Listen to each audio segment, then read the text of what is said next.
हर खबर पर होगी आपकी पकड़। डाउनलोड कीजिए एबीपी लाइव ऐप। मैं आपका परिचय कराती हूँ। खास मेहमान मेरे साथ बीजेपी की तरफ से के शर्मा हैं, अखिलेश प्रताप सिंह कांग्रेस पार्टी के प्रवक्ता हैं। अच्छा, हमारे साथ आज बेहद खास मेहमान संविधान विशेषज्ञ केटीएस तुलसी साहब इस चर्चा में शिरकत कर रहे हैं। साथ ही मुंबई जनसत्ता के पूर्व संपादक प्रदीप सिंह जी हमारे साथ मौजूद हैं। बहुत बहुत स्वागत आप सभी का। पहले तो मुझे लगता है के शर्मा जी को जवाब देना चाहिए सर, ये बीजेपी का एजेंडा सरकार गिराने का चुनी हुई 2014 के बाद से जो देश देख रहा है, ये कह रहे हैं सचिन सावंत, और साथ ही आरोप लगा रहे हैं कि 500 करोड़ से ज्यादा रुपए राजस्थान भेजे गए बीजेपी नेताओं की तरफ से सरकार गिराने के लिए। रोमाना जी, इसके अलावा कांग्रेसी कर क्या सकते हैं? सच्चाई ये है कि इनके घर के अंदर लगी है आग। हर दिन इनका एक नेता दूसरे नेता के मुंह पे कालिख मल रहा है, एक दूसरे की कपड़े फाड़ रहा है। जब शाम होती है तो इनको अंतर समझ में आता है कि दिन भर में हमने क्या पाया।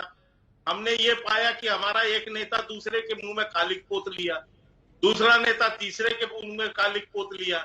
तो शाम को इनको लगता है कि इसमें भाजपा को कैसे लाए, भाजपा को कैसे लाए। भाजपा को लाना कहाँ पड़ता है सर? भाजपा तो अपने आप आ जाती है ना।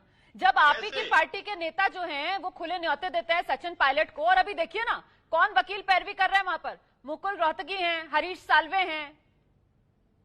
अच्छा, मुझे एक चीज रोमाना जी आप बताएंगे, यहाँ बहुत अच्छे वकील तुलसी साहब बैठे हुए। तुलसी जी से आप इतना पूछ लीजिए कि एक वकील किसकी वो कर सकता है, और क्या हरीश साल्वे और जो रोहतगी जी हैं ये भाजपा के सदस्य हैं? आप कृपया करके इस तरह का आरोप लगाने से पहले इसकी विवेचना कीजिए। नहीं, मैं आरोप नहीं लगा रही। ये सवाल वो हैं जो कांग्रेस की तरफ से उठाए जाते हैं। अच्छा, आप जो कह रहे हैं, देखिए ना अखिलेश जी हैं हमारे साथ। नहीं, मुझे अखिलेश जी है ना, अखिलेश जी हैं, वो जवाब देंगे। आपने जो आरोप लगाया, आप जो बात कह रहे हैं कांग्रेस के आरोपों पर, एक मिनट जवाब सुन लीजिए अखिलेश जी का, उसके बाद दोबारा आपके पास आ जाइए। मेरा जवाब पूरा होने दीजिए। आप पहले तुलसी साहब से पूछिए, वो जाने माने वकील हैं।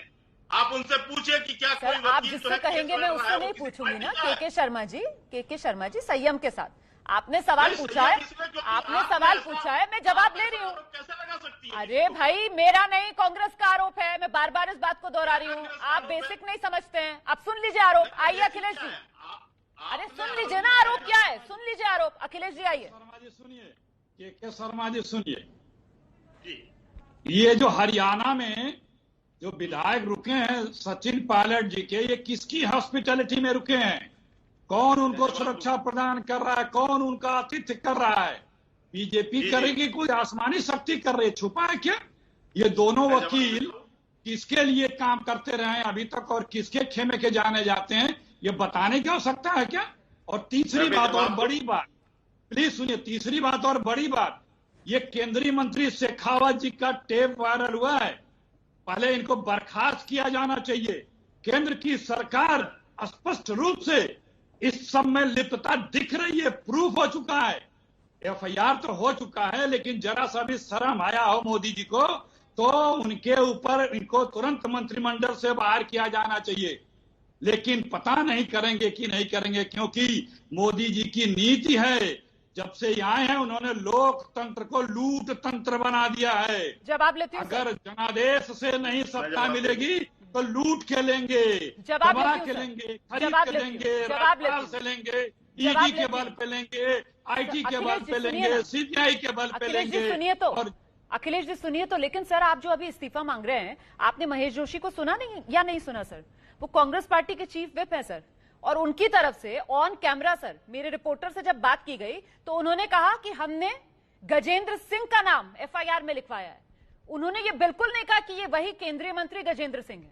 दूसरी बात उन्होंने कही, गजेंद्र सिंह कौन ये अभी नहीं पता है, ये जांच का विषय है। और सर, यहां बैठकर आप सीधे फैसला सुना रहे हो सर कि ये वही गजेंद्र सिंह शेखावत है। उन्होंने तो एफआईआर में सर शेखावत तक नहीं लिखवाया है, उन्होंने एफआईआर में सिर्फ गजेंद्र सिंह लिखवाया है सर। ये मैंने गजेंद्र सिंह शेखावत का नाम इसलिए लिया क्योंकि मीडिया पे उन्हीं का नाम आ रहा था। अब हम 2 घंटे से टीवी बैठे, हमने नहीं देखा, हम उसको करेक्ट कर देते हैं, बात खत्म हुई। लेकिन बीजेपी की लिप्तता तो साफ दिख रही है ना। अच्छा, बीजेपी की लिप्तता तो साफ दिख रही है, इसमें तो कोई दुविधा है नहीं। केंद्र के सरकार की, हरियाणा के सरकार की, बीजेपी के लोगों की, इसमें कोई दुविधा तो है नहीं। ठीक है सर, मैं जवाब दे लेती हूँ के शर्मा जी से, उसके बाद केटीएस तुलसी साहब के पास मैं आ रही हूँ। केटीएस तुलसी साहब इंतजार कर रहे हैं हमारा। शर्मा जी जल्दी से जवाब दे दीजिए सर। रोमाना जी, मैं धन्यवाद करूंगा। आपने जो है महेश जोशी जी के उस बयान को दिखाया जो के संदर्भ में बताया और स्पष्टता की, लेकिन अखिलेश प्रताप सिंह को अपने बयान पर शर्म नहीं आएगी। इसलिए नहीं आएगी क्योंकि ये इसी तरह के झूठे आरोप लगाते रहे। दूसरी बात इन्होंने मानेसर की मैं वहां बताता हूं। आपके रणदीप सुरजेवाला 10 बार उसमें प्रेस में बोल चुके हैं कि हमारे नेता लगातार फोन पे बात कर रहे हैं। सचिन पायलट से बात हो रही है, लगातार जो है प्रियंका गांधी ने बात किया, केसी वेणुगोपाल ने बात किया, चिदम्बरम ने बात किया। जब सारे नेता आपके बयान वहां बात कर रहे हैं तो वो किसके कब्जे में है? फिर आप बात कैसे कर ले रहे हैं? फिर वहां पर एक तरफ बाप ये दावा करते हैं प्रेस कॉन्फ्रेंस करके कि हमारे लोग वहां पर सीधे संपर्क में है, हम लोग उनसे बात कर रहे हैं, और इसके बाद आप हम पर आरोप लगाते हैं मानेसर के संदर्भ में कि हमने रोका हुआ उनको, हमने अपने ठीक है, ठीक है, ठीक है, ठीक है, ठीक है, ठीक है। इस समय ताजा अपडेट मैं दे देती हूँ, क्योंकि देखिए हाईकोर्ट में लगातार सुनवाई चल रही है सर। राजस्थान हाईकोर्ट में लगातार सुनवाई चल रही है। ताजा अपडेट दर्शकों के लिए ये है कि अब कांग्रेस की तरफ से पक्ष रख रहे हैं वरिष्ठ वकील अभिषेक मनु सिंघवी। विधानसभा अध्यक्ष की तरफ से पेश हुए हैं सिंघवी। तो विधानसभा अध्यक्ष की तरफ से सिंघवी पेश हुए हैं और अब उनकी तरफ से दलीलें रखी जा रही हैं अदालत में। मैं अब बड़े सवाल के साथ केटीएस तुलसी साहब के पास आना चाहती हूं। और केटीएस तुलसी साहब, ये जिस तरीके का मामला आगे बढ़ रहा है कि ये सड़क से लड़ाई शुरू हुई और अब अदालत की दहलीज पर पहुंच गई, मैं आपसे समझना चाहती हूं सर, किसका पलड़ा भारी, किसका पलड़ा यहां कमजोर आपको दिख रहा है? क्या सचिन गुट इस समय अदालत में एक हारी हुई बाजी खेल रहा है?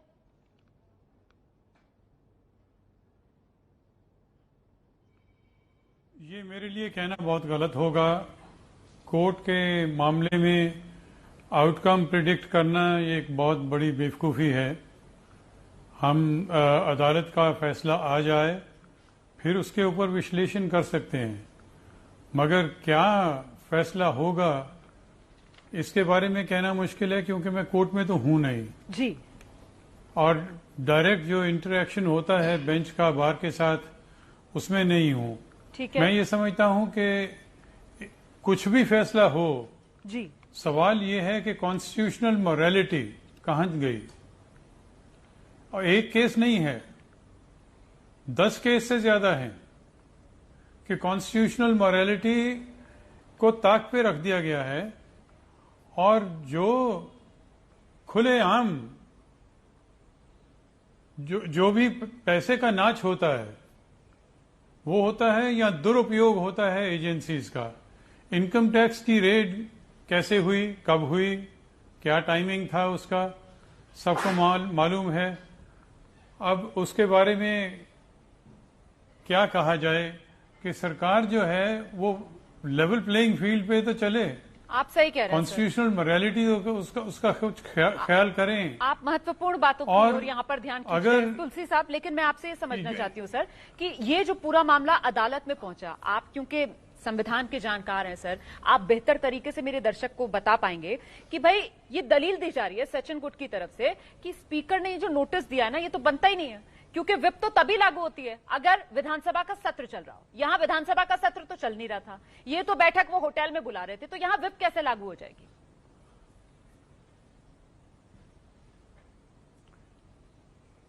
मैं इसके बारे में अभी कुछ कहना नहीं चाहता हूं। सिर्फ इतना है कि अगर ये कहते हैं कि कैसे अभी तो स्पीकर का जो फैसला आया नहीं है, तो अगर आया नहीं है तो इसका मतलब सारा केस प्रीमेच्योर है, क्योंकि अगर गलत फैसला आता तो उसको चुनौती दी जा सकती थी। अगर फैसला ही नहीं आया है तो किस चीज को चुनौती दी जा रही है? सिर्फ नोटिस को। नोटिस में जो भी इन्होंने ऑब्जेक्शंस लेने हैं वो ले, मगर मेरे को ये लगता है कि जल्दबाजी में ये सब कुछ हुआ। शायद असल में जब बाजी हार जाता है कोई जमीन पर, तभी अदालत का सहारा लेते हैं। आमतौर पे यही देखा जाता है जी। अभी इस केस में जो सामने आ रहा है कि रोल ऑफ मनी, ये पहली बार नहीं है कि पैसे का नाच हो रहा है।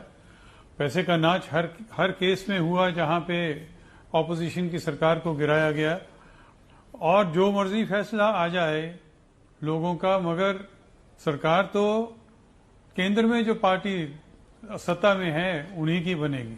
ठीक है सर। ये कोई कॉन्स्टिट्यूशनलिज्म नहीं है जी सर एक और टेक्निकल सवाल था। ये बाकायदा जी एक और टेक्निकल सवाल है सर, और वो टेक्निकल सवाल ये है कि आज जब हरीश साल्वे साहब अपनी दलीलें रख रहे थे तो एक तरीके से उन्होंने कहा कि स्पीकर जो काम कर रहे हैं या जो कार्रवाई कर रहे हैं वो बायस्ड है। क्या अदालत में स्पीकर के फैसले को लेकर या स्पीकर के विवेक पर इस तरीके से सवाल उठाया जा सकता है क्या? बस मैं ये समझना चाह रही हूं। जब संविधान ने एक पावर दी है, ड्यूटी दी है, जिम्मेवारी दी है एक अथॉरिटी को जो कि निष्पक्ष, सारी पार्लियामेंट्री प्रतिक्रिया में स्पीकर निष्पक्ष माना जाता है, तो स्पीकर को जब पावर दी गई है संविधान द्वारा, तो ये कहना कि वो बायस है कैसे साबित करेंगे? कोई दूसरा स्पीकर तो आ नहीं जाएगा। अदालत में आप बायस अलेज करते हैं तो कोई दूसरा बेंच सुन सकता है मैटर को। यहां पे तो the theory of no alternative, ये बहुत महत्वपूर्ण बात है। जी जी सर। स्पीकर या उनकी एब्सेंस में डिप्टी स्पीकर, इसके अलावा कोई और ये पावर एक्सरसाइज नहीं कर सकता है। इसलिए अदालत में ये कहना कि बायस वगैरह, मेरे ख्याल में it's an argument of frustration.